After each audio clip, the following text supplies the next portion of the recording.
এই গরমের সময় এই খাবারটা খেতে খুবই ভালো লাগে। তো সব রকমের সবজি কেটে নিয়েছি, এখানে 5-6 রকমের সবজি আছে, আলু, বেগুন, কাঁচকলা, পেঁপে, তার সাথে উচ্ছে ডাঁটা, আর দিয়েছিলাম গাজর আর বড়ি তো মাস্ট। তো বুঝেই গেছো আমি কি বানাচ্ছি, বুঝতেই পারলে বন্ধুরা। তো আমি বানাচ্ছি শুক্তো।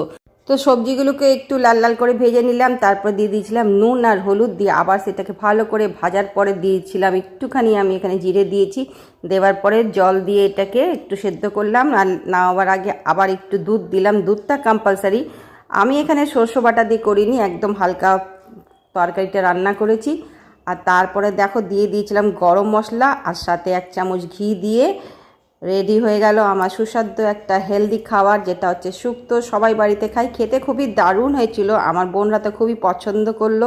তোমাদের কিরকম লাগলো একটু কমেন্ট করে জানাবে। Okay, tata, bye bye, see you on next video, till then take care.